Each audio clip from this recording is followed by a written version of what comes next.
Welcome students to Keshav Batra conceptual accountancy classes. Students, हमने अपना journal chapter start किया हुआ था जिसके हम ऑलमोस्ट सारे टॉपिक्स कवर कर चुके हैं। ओके, और आज हम कुछ इंपॉर्टेंट ट्रांजैक्शंस देखने जा रहे हैं इस चैप्टर की।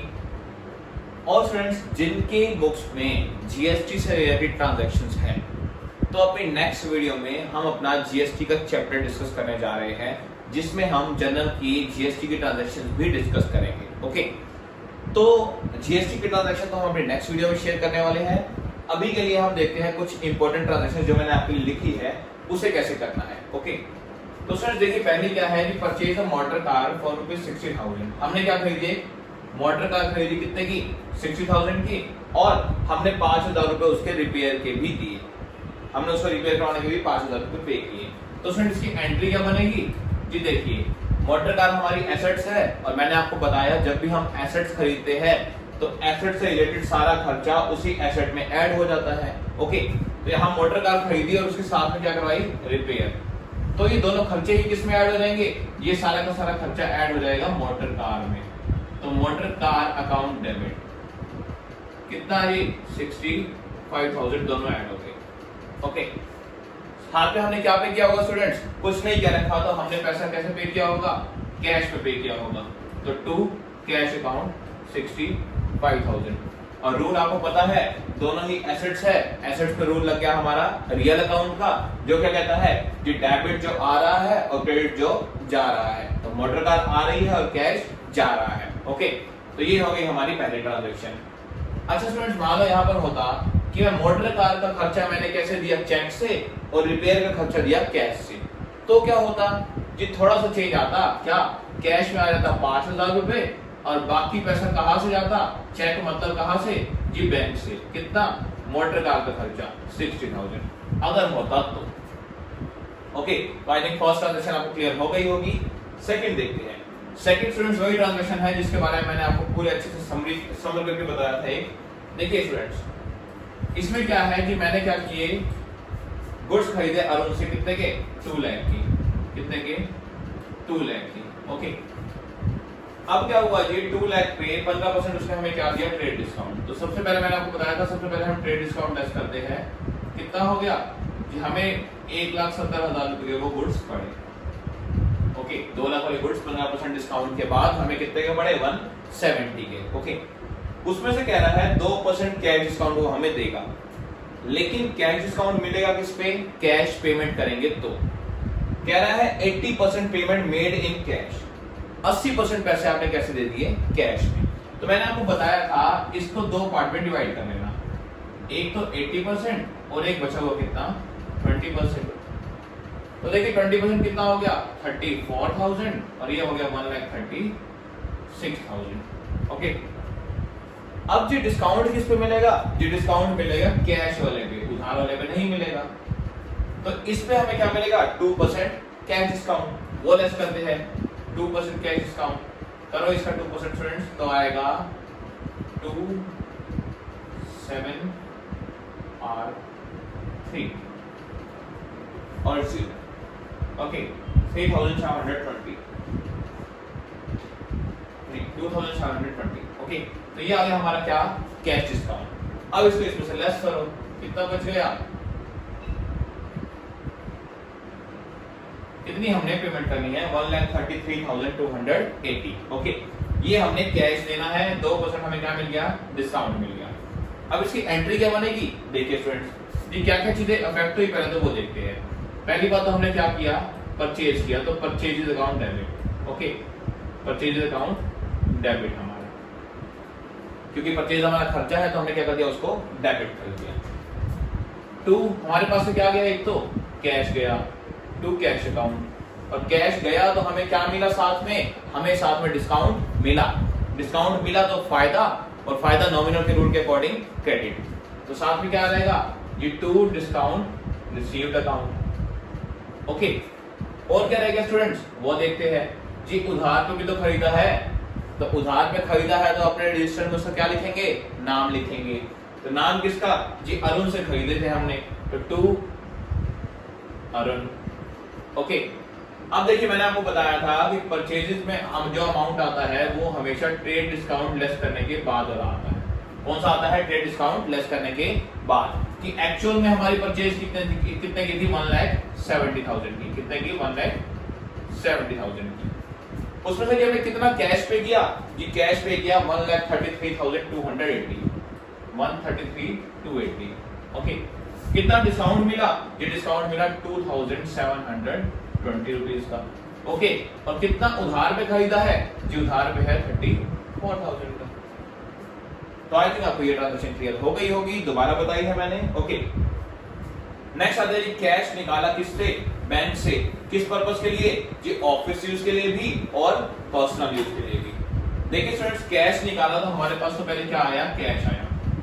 तो कैश अकाउंट तो डेबिट। ओके, क्योंकि कैश का रूल लग गया रियल का। कहां से निकाला? बैंक से निकाला। ओके, तो बैंक से निकाला तो बैंक से तो पैसा गया, और बैंक में भी कौन सा रूल लग गया? रियल का। तो बैंक से पैसा जा रहा है तो रियल डेबिट क्या कह रहे हैं? Comes in, credit word goes out. तो क्रेडिट वर्ड गोज आउट, जहां से जा रहा है उसे क्रेडिट कर दो। अच्छा, एक चीज और बात हुई, ये तो हो गया ऑफिस यूज के लिए निकाला। तो साथ में क्या कह रहे हैं जी? पर्सनल यूज के लिए निकाला। और पर्सनल यूज के लिए हम कौन सा वर्ड यूज करते हैं स्टूडेंट्स? हम वर्ड यूज करते हैं कौन सा? ड्राइंग्स। कौन सा? ड्राइंग्स। तो ड्राइंग्स अकाउंट भी क्या कर रहा हूं मैं यहाँ पर? डेबिट कर रहा हूं। ओके, तो स्टूडेंट्स देखिए कितना कैश मैंने निकाला है ऑफिस के लिए? 5,000 रुपए। तो वो तो आ गया कैश में, जो हमारे पास कैश आ गया। 2,000 हमने निकाला है पर्सनल यूज के लिए, वो ड्राइंग्स में आ गया। बैंक से टोटल कितना पैसा गया? 7,000 रुपए गया। तो आज भी आपको ये भी ट्रांजैक्शन क्लियर हो गई होगी, अगर आपको रूल्स अच्छे से आते हैं तो। फोर्थ देखते हैं। देखिए स्टूडेंट्स, एक सोहन था, एक person who awed us. Awed us मतलब जिसने हमें पैसे देने थे। कितने? 25,000 रुपए। ओके, जिसने हमें 25,000 रुपए देने थे वो इंसॉल्वेंट हो गया। इंसॉल्वेंट क्या होता है स्टूडेंट्स? ये इंसॉल्वेंट वो पर्सन होता है जो अपने उधार चुकाने के एबल नहीं होता, जो अपने डेब्ट्स पे करने के एबल नहीं होता, उसे हम कहते हैं इंसॉल्वेंट। तो ये पर्सन क्या हो गया? इंसॉल्वेंट हो गया, दिवालिया हिंदी में कहते हैं इसे। और उसने क्या किया कि उसने कहा मैं तो 40 पैसे ही दे पाऊंगा, 1 रुपए की बजाय क्या दे पाऊंगा? 40 पैसे। तो मैंने आपको बताया था कि 1 रुपए का 40% कितना हो गया? 40 पैसा। तो जब भी पैसे की बात है उसको सीधा किसमें कन्वर्ट कर दो? परसेंटेज में। कि मैं 40% पैसा पे कर पाऊंगा, बाकी नहीं कर पाऊंगा। तो आने दो, 40% आने दो। तो 40% तो क्या आ गया? कैश आ गया। ओके, डूब कितना गया जी? जब 40% आ गया तो 60% डूब गया। और डूबने के लिए हम कौन सा वर्ड यूज करते हैं जी? हम करते हैं बैड डेट्स का वर्ड। तो bad debts account debit. Okay, अब जी उसका नाम खत्म करना है कितने से? जी पूरा का पूरा खत्म करना पड़ेगा, क्योंकि वो तो दिवालिया हो गया, वो तो और पैसे नहीं दे सकता। तो कितना जी? 25,000 रुपए उसको तो खत्म कर दो जी। 40% ले लो कैश में, कितना हो गया? 10,000, और 15,000 रुपए हमारे डूब गए, जो कि 60%। तो आई थिंक आपको ये ट्रांजैक्शन भी क्लियर हो गई होगी। अब आते हैं स्टूडेंट्स कौन सी? जी सैलरी पेड। ओके, और क्या है? 8,000 सैलरी पेड है और 2,000 रुपए आउटस्टैंडिंग है। देखिए स्टूडेंट्स, एक तो मैंने इसमें सैलरी पे भी कर दी और सैलरी पे करनी रह भी गई। आउटस्टैंडिंग का मतलब क्या होता है? देनी बाकी है। ओके, देखिए सैलरी जब मैंने दे दी तो क्या हुआ? खर्चा। खर्चा हमारा होता है debit according to rule of nominal. तो सैलरी अकाउंट डेबिट, खर्चा हो गया। ओके, तो salary account debit to cash account. अगर मैं इसको 2 पार्ट में डिवाइड कर दूं और फिर आपको कंबाइन करके बताऊं, आपको अच्छे से समझ आ जाएगी। सैलरी कितना पे कर दिया मैंने? 8,000 रुपए। ओके, ये तो मैंने पे कर दी। दूसरा क्या कह रहा है कि 2,000 की सैलरी आउटस्टैंडिंग है। आउटस्टैंडिंग है तो देखिए दोबारा क्या हुआ? एक तो सैलरी पे फर्क आया कि खर्चा तो है ही, कितना? 2,000। लेकिन अभी कैश पे नहीं किया, अभी कैश पे नहीं किया, देना बाकी है। तो बाकी है तो हमारी लायबिलिटी बन गई, और लायबिलिटी क्या होती है? क्रेडिट। किस नाम से? ये आउटस्टैंडिंग सैलरी के नाम से। अब क्या कर दीजिए? अब इन दोनों एंट्री को आपस में मर्ज कर दो। देखिए सैलरी दोनों जगह क्या हुई? डेबिट। तो एक एंट्री कैसे बनाएंगे इसकी? Salary account debit. कितना हो गया? 8 और 2 10,000 रुपए। ओके, टू कैश अकाउंट कितना? 8,000 रुपए। टू आउटस्टैंडिंग सैलरी जो देनी रहती है, कितना? 2,000 रुपए। लीजिए जी, हो गई कंबाइन और एक एंट्री हमारी इजीली बन गई। अब आते स्टूडेंट्स लास्ट एंट्री पे। जी गुड्स हमारे जल गए किससे? आग लगने से। ओके, गुड्स में आग लग गई और हमें नुकसान हो गया। तो मैंने आपको इसकी एंट्री समझाई थी। क्या होगा जी, नुकसान डेबिट। तो नुकसान डेबिट मतलब loss by fire account debit. हमें नुकसान हो गया कितने का, 8000 के गुड्स जल गए। ओके, और हमारे पास से क्या था स्टूडेंट्स, हमारे पास से गुड्स गए। गुड्स के लिए हम क्या वर्ड यूज करते हैं, परचेजेस। जी परचेजेस वैसे हमेशा डेबिट होता है, लेकिन यहाँ पर गुड्स हमारे खत्म हो रहे हैं, इसलिए हमें परचेज को क्या करना पड़ेगा, क्रेडिट करना पड़ेगा। तो एंट्री क्या हो जाएगी, एंट्री हो जाएगी loss by fire account debit to purchase account. Okay, अब स्टूडेंट यहीं पे एक आधी ट्रांजैक्शन और लिख लेता हूं मैं, जो कि इंपॉर्टेंट है। कौन सी है जी, एक मान लीजिए स्टूडेंट्स अगर आ जाए पेड इनकम टैक्स। क्या आ जाए, पेड इनकम टैक्स। जी आपने इनकम टैक्स पे किया, तो इनकम टैक्स पे करने के लिए स्टूडेंट्स हमेशा इनकम टैक्स के लिए जो वर्ड यूज होता है वो होता है ड्रॉइंग्स, क्योंकि ये किसी पर्सनल पर्सन की इनकम पे हम क्या दे रहे हैं, टैक्स दे रहे हैं। ओके, तो हम इसे क्या मानते हैं जी, पर्सनल यूज का मानते हैं, तो इसमें क्या आएगा, ड्रॉइंग्स ऑलवेज। तो ड्रॉइंग्स अकाउंट डेबिट और पे किया है तो टू कैश अकाउंट। ओके, तो जब भी इनकम टैक्स पे करोगे तो क्या आएगा जी, ड्रॉइंग्स आएगा। ओके, और कैश जाएगा। अब फ्रेंड्स और कौन सी ट्रांजैक्शन हो सकती है जी, परचेज टिम्बर। एक वर्ड आ जाएगी, टिम्बर क्या होता है जी, टिम्बर क्या होते हैं, जो बिल्डिंग की जो बड़ी बड़ी लकड़ियां होती है जिनसे हम लेंटर वगैरह डालते हैं। ओके, तो उसे हम क्या कह देते हैं, टिम्बर कह देते हैं। क्या कह देते हैं, टिम्बर। तो जब भी क्या आ जाए, टिम्बर आ जाए कि हमने टिम्बर खरीदा, तो टिम्बर के लिए हम क्या यूज करेंगे, जो टिम्बर के लिए हम डेबिट करेंगे किसको, बिल्डिंग अकाउंट को। किसको, बिल्डिंग अकाउंट को, क्योंकि ये बिल्डिंग का ही एक पार्ट है छोटा सा टिम्बर। तो building account debit to cash account आएगा। ओके, तो टिम्बर के लिए क्या वर्ड यूज होगा, हमेशा बिल्डिंग यूज होगा, ध्यान रखना।